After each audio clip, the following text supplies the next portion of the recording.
Firstly, I'd like to thank all the organisers for today, ANZSN, BEAT-CKD Queensland, and Michelle from Baxter. Thank you for bringing together our kidney community in such a monumental occasion for us as patients. My name's Amber Williamson. I'm a kidney transplant patient from 16 years, and my journey started when I was 19, diagnosed with IgA nephritis, and then at the age of 24, actually started dialysis on peritoneal dialysis and automated peritoneal dialysis. And then I actually was offered the gift of life from my father and my dad, who donated his kidney. That was 16 years ago, and feel so blessed to be offered this second chance of life. I suppose today I'd like to share with you my personal story and also highlight how I've actually become my own advocate, which to many of you in the room will be very familiar, because us as patients, we do need to become our own advocate because it allows us to get better health outcomes, and it also allows us to understand what's going on in our lives. I suppose for me, you know, I'd like to share the kidney perspective that for me has hijacked my life. So like many of you in the room, I'm sure that you would say the same thing as well. Another kidney patient once told me that health professionals and clinicians and researchers are all experts in their clinical space. However, we're the experts in our body and our experience. So let's use that to make a difference. I challenge everyone in this room today to take away and think how we're going to actually use the knowledge that we've gained today, how we're going to use the information to share with our family and our friends and people in our retrospective renal units and renal communities, because this is where it all starts. And I think that by actually learning today, we can actually help others to be able to start their advocacy journey as well. So I always start off with a photo of my family, because that's everything to me. Without the gift of life, my husband and I Stuart wouldn't have been able to have our gorgeous kids, James and Jade, who's 11 and 10, and keeps me really busy on my toes. I live up in Queensland, and I actually was fortunate enough to be an advocate for Kidney Health Australia for over 21 years. I started off when I was a really young spring chicken on a committee. Didn't quite know what I was putting my hand up for, but I'm so grateful that I got involved. I actually have worked for Kidney Health Australia up in Queensland for 5 years. And I'm actually now working in Metro South Health, which is one of the health services in Queensland, to ignite the consumer and community engagement voice. So the movement, just not for kidneys, but for all healthcare and us in the consumer world, to become our advocate and make sure the voice of the kidney and voice of the consumer, I should say, is always included in how we design health moving forward. So what I thought I'd try and do is put up some consumer perspectives that I hope many of you will agree with here and online, and I suppose challenge the organisation and the organisers of today to have a look at some of these areas and think about how we can use the patient voice to make these changes and get better outcomes. So as I said, I was diagnosed at 19 with IgA nephritis, which is an autoimmune disease of the kidney. And prior to diabetes coming and leading the way in terms of the #1 cause of kidney disease, IgA, when I was first diagnosed, was actually the leading cause of kidney disease. I was away at university studying a double degree in Bachelor of Business in Marketing and Human Resource Management, when all of a sudden I kept getting ill. I kept getting ill for long periods of time. Didn't quite know if it was the party life I was living at university or whether it was something else going on. It wasn't actually until I found a good university GP that actually did an overall kidney health check and an overall health check, and then all of a sudden they realised there were some underlying problems going on with my kidneys.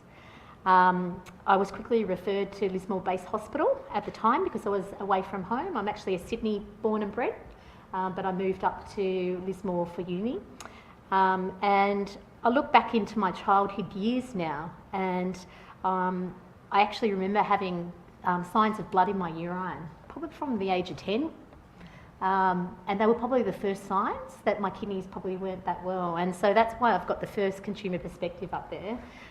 Is the kidney health check the preferred early detection measure for chronic kidney disease? And if it is, how can we as a kidney community, kidney patients, advocate to make sure that prevention is one of the very strong things that we lead in? If we don't start to ensure that people that have chronic kidney disease know about it early, how do we stop the progression in the end? So this for me is a really huge ticket item that I think that we could all have a huge voice to say about. You see amazing other advocacy groups doing, screenings and so forth, but we just haven't quite got there in terms of leveraging government and leveraging funds to be able to sort of make this happen for the entire population. And I think our time is here. I think our time is now. So let's look at how we can do that together. Now, the first ever touch point with a hospital was when I was diagnosed at 19. So like many of us, I'm sure, when you went to your hospital visit, it was maybe the first encounter you might have had as well. I remember meeting a wonderful team of clinicians there and being so nervous. I was away 870 kilometres away from home, away from my family and my friends. I didn't tell anyone I was going to the doctors, and I went to have the biopsy by myself.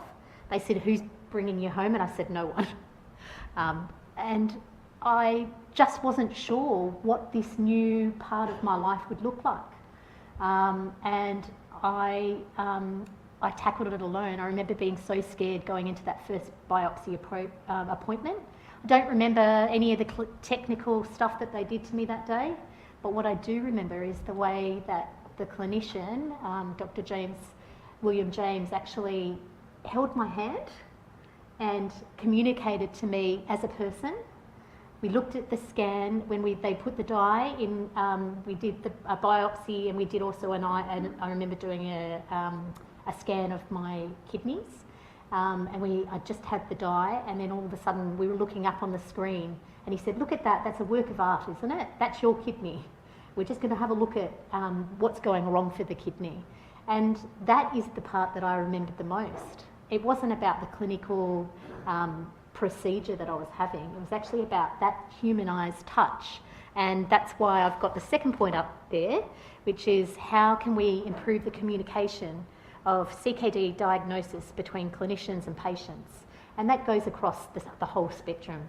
It goes across how can we improve, ensure that we get information that's actually written for us, and we understand it, and the whole population can understand it. How can we encourage a conversation of communication in lay terms? Because at the end of the day, we want to explain what's going on for us to our families and our friends. So I think there's a huge opportunity once again that we can play as consumers to actually interpret the language of clinicians and actually ensure that it actually connects with us as patients. The other point that I've got up there is what about the impact of exercise intervention, and what does it have in the ways of slowing CKD progression? So once again, I think, I heard the slides that Anthony did in regards to renal diet and so forth, and I sometimes wonder to myself, even though we know that we don't have the evidence behind what diet's best for a CKD patient, but don't we have now, because of trends in the environment, know that we eat differently? And actually, general population needs to be educated about how we should eat, just basically. What's good for our gut? What's not so good for our gut?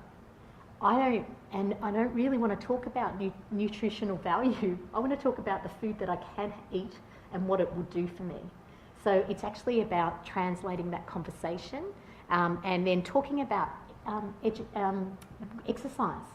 What type of exercise might help me? What type of exercise might make me fitter, might make me mentally more able and prolong the life of my kidney in terms of CKD progression. I suppose the other thing as well, going back to health literacy, I remember my first nephrologist drawing me a diagram of a kidney and ripping that piece of paper off and giving that to me. I still have that in my folder at home. I keep that and treasure that. And that piece of information was something that I felt connected with me, and I could then show my family what was going on for me. I pulled out this ripped piece of paper and used that to communicate to my family about what was going on. And I think it's about looking at not just talking communication from an education point of view, but actually also getting the physical handout or a physical platform, IT-wise, to actually have a look at. We all, no matter where we come from, we get a universal access to this information. The next part I wanted to talk about was moving on to dialysis. So for me, I'd had my double degree. I was living with CKD, living in Sydney, and then I fell in love with an Englishman. My husband Stu is from Derby in the UK, and I had started my dream job in marketing departments, corporate marketing departments, and I thought I'd travel overseas, get a career in the corporate world, landed a great job, L'Oreal UK in Hammersmith in the UK, and was doing an amazing transformation. I actually worked at McDonald's before that. Don't hold that against me. But it's also given me a good skill set in their corporate marketing team. So I went from burgers to beauty and worked for L'Oreal UK. It was such an amazing experience. But unfortunately, when I was doing the training for that job, I actually got the phone call from my GP to say that I actually needed to start dialysis immediately. And it was quite a shock. I'd been having conversations. We thought that I'd had maybe 10 years. So in my mind, I thought career, family, could get all this out of the way, and then I'll have to confront my health problems later in a later stage of life. But all of a sudden, I caught a virus. It attacked my kidney, and within 4 months, I was actually on peritoneal dialysis from moving over from Australia to the UK. At that stage, I tried to keep my job, but I stayed in that role for 6 months, trying to hit my targets in my hospital bed. But by 6 months, I'd had enough, and I knew I couldn't have the career that I once had hoped for and dreamed for at that point in time. And I really had to then have a look at being away from home and thinking about and adapting a new norm. I think, I had to accept a loss of career, a loss of income, loss of independence, loss of hope and dreams and goals, and then start rebuilding and re-establishing new ones. And I think, I've got up on the screen in terms of dialysis. I remember had to start dialysis in the UK, and I was under a wonderful nephrologist, Dr. Fluck, in Derby. And I started with PD, peritoneal dialysis, but due to my bad gut health, which actually was never discussed as gut health, but that's exactly what it was. I had terrible bowel problems, positioning problems, and I just couldn't actually tolerate peritoneal dialysis, and I had to go to hemodialysis. In the UK, they have triple shifts because there's so many patients and so much pressure on the health system. So for me, that worked well for me. I was a young woman that could actually lead some sort of semi-active life during the day and then go to dialysis at night. What did strike me though when I was in that dialysis unit for nearly close to 2 years was a dialysis unit can either make or break you. I think that we talk about our kidney community, but we seem to sit in isolated pockets, and I quickly realised that I maybe seemed different to a lot of the patients. A lot of the patients were sad, and they were really down and out, and I totally understand why they were down and out now, because I've been through the journey of kidney disease, but at the time I didn't quite understand. So that was where I thought, okay, I'm going to give these people hope, because if no one else is giving them hope, I'm going to do it. So I did little silly things just on my own back, like I was the loud Aussie. I did stand out from all of the quiet English people. I'd actually go in, everyone could hear my honking voice when I was talking, and I'd do things like make lamingtons and then bring them around to the dialysis patients and say, here, have a little treat on dialysis. I know it's not good for potassium, but if you have a slither, you'll be all right. And I just started to make peer connections and peer support. I did silly things like dress up. I'd come and dressed up at dialysis. On one New Year's Eve, I had to go to dialysis. My friends were all at a party and it was a dress-up party. And because we were in the UK, they're addicted to their soapies. So all of the dialysis patients were addicted to soapies. So home and away was the hot talk of the town right then. So as an Aussie, I thought, yep, I'm going to play with this. And because I actually came from the Northern Beaches here in Sydney, I said, oh yeah, well, I went to school just near where it's filmed. And they were like, what? So I got my mum to send me my school uniform. I dressed up and I went into my dialysis unit. I had dialysis that New Year's Eve and had everyone think that I was on the cast of Summer Bay. It was quite entertaining, and you know what? I can guarantee you that every single patient in that renal unit that night will remember that New Year's Eve, because someone did something silly, someone did something fun, and someone brought life into the renal unit. And I think that we can encourage this. I know that we're not all on dialysis, but some of you are, and we can really encourage change and vibrance in these circumstances. It also brings us the value of peer support and the social connections. For me, I was away from home, living in the UK, so my husband's family became that connection. And not all of us like to share our kidney problems with our family, but my goodness, when you actually do, it's actually really helpful, because you've got a team advocate at home that helps you through this journey, because it's so hard to do it alone. And if we can encourage people to get more connected, and we get more connected as patients, we'll go a long way and we can start to really make change. The next slide I wanted to talk about is GPs. So GPs, I particularly believe, is such a critical part of our care. And when I worked for Kidney Health Australia, I used to often go and do presentations to patients around the renal units throughout Queensland. And one of the things I used to love talking about was becoming your own advocate and actually making sure you had the right GP. And so many of us, the world of GPs have changed. The landscape of GPs has changed. Long gone, unfortunately, are GPs that you have a long-standing family relationship with. However, it's so important for us to find, as kidney consumers, someone that really understands what's going on for us. I think a good GP needs to be flexible. They need to be available, because there's no point having a great GP that only works on Wednesdays, because when we're sick, we're sick. So we need to consider this as consumers and take charge of that, because they're our GP. When I moved to the UK and I was navigating the health system there, I was not only navigating a new health system, but also a new GP sort of system. And they had a crazy booking system, which meant that between 1 hour a day, you could ring them to make an appointment. So that was crazy. It was 16 years ago, and I know they've changed the system now, thank goodness, and thank goodness for automation.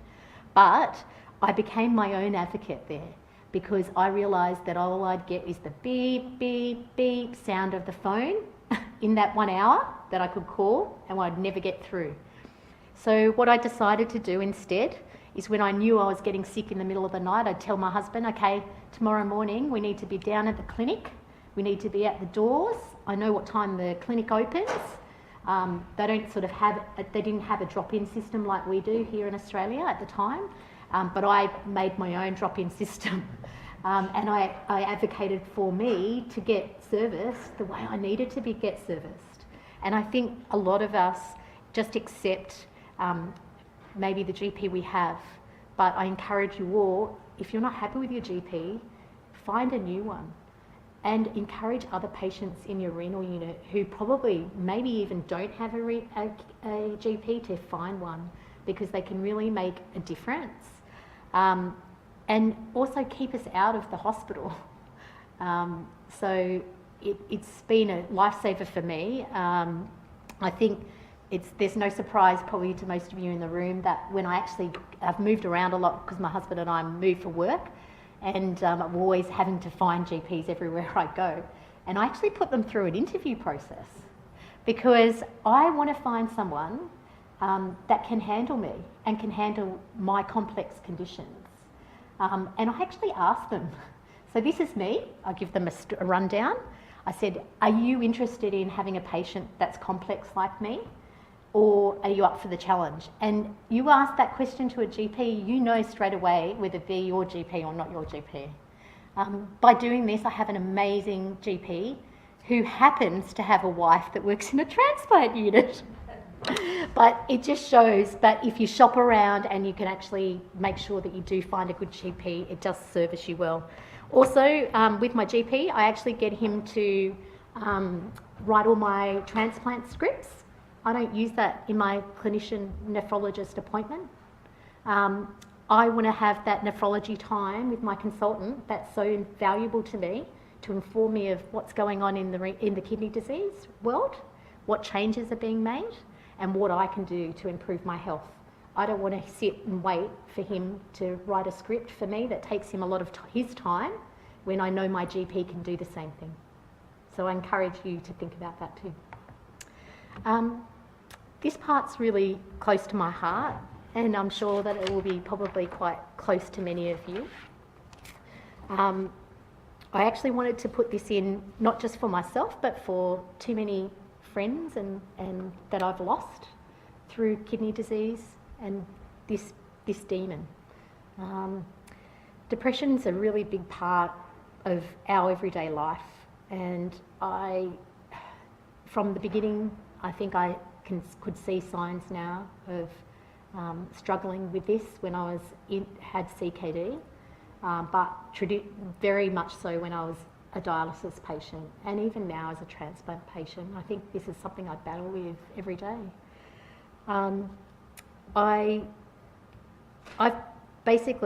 We know clinically that depression affects over 1/3 of our dialysis patients. Yet so little research and time and energy goes into nurturing and talking about our mental health and emotional state of us as a kidney community. We get support, and amazing support, when we're really in crisis, but sometimes we need the support before then. I've really taken a lot of time to educate myself on this, because I had to make sense of this black dog that takes over my life, and I needed to understand it. And how I've sort of come to grips and understanding it is, I think a chronic disease patient goes through the stages of the grief cycle over and over and over and over. I think we all start at this shock and denial stage, and then we move to anger. If we can get through the depression stage, that's fantastic, and then we come out the other end. But I feel that I actually go through this process every time that I have another health condition that we have to talk about. So it might be kidney cancer. I've had a couple of recent facial, plastic surgeries and things like that to remove cancers. I've had quite a few different types of cancers because I'm now over that 10-year period of transplantation, And I know that this is my world, but it takes so much time and energy for me to get out of this cycle every time. And I think we see so many of our renal patients that are stuck in this cycle. And if we can talk about this cycle, maybe that might help. I think what I always want to say is, when will we be placing equal weighting on physical health versus our mental health in our kidney community? If we start to have real conversations about this, I think that'll really help our quality of life and really help so many of us. And I really want to urge, I always put this in everywhere I can, to develop a coping skill package or education component to coping with our world of chronic kidney disease. And this can assist to improve our quality of life. And I think that this might not only be for us as chronic kidney disease patients and kidney patients and transplant patients, but also just chronic disease patients in general. It's actually about coping and being able to work and navigate how we can actually live a life with the cards that we've been dealt with. I really, truly inspire everyone to think about a system change that it really has this inclusion. Transplantation, so the gift of life. I was so lucky getting the transplant from my dad in 2002 here at the RPA. So I'm back on my home territory, which is great. I live in Queensland now, so I actually see different nephrologists up in the main Queensland units. But there's so many times that I have a look at live kidney transplant and think that we can do so much more. My dad gave me the gift of life, and there's so many patients that I've come across over the years that haven't been able to have this conversation with their families because it's a really hard conversation to have. No one wants to put their hand up and say, will you donate a kidney for me? We want our families and friends to offer that, but they sometimes don't know that is even available. I think that I'd like to see how we can actually encourage conversation about live kidney donation, because live kidney donation can save so many lives. And I've heard so many times that patients will say, I could never put my family through that. But then I see the ramifications of what that's done to their health. And they stay on dialysis for such a long time, but then that really impacts their life, and they have then, by the time they are really ready, they've got too many health complications to be eligible. So it's a really important conversation to have, and we really need to lift the priority. I just wanted to also raise the importance of improving transplant rates for Aboriginal and Torres Strait Islander community too, because that is just unacceptable in this day and age when you actually look at the rates of transplantation. And we just need to do a whole lot more in terms of engaging and having that conversation with our Indigenous communities. And once again, I've got the question about what are the long-term benefits of exercise science on the transplant community. I know I've actually gained a lot from helping my mental health by doing this. And I wonder if that then translates into long-term outcomes for transplant.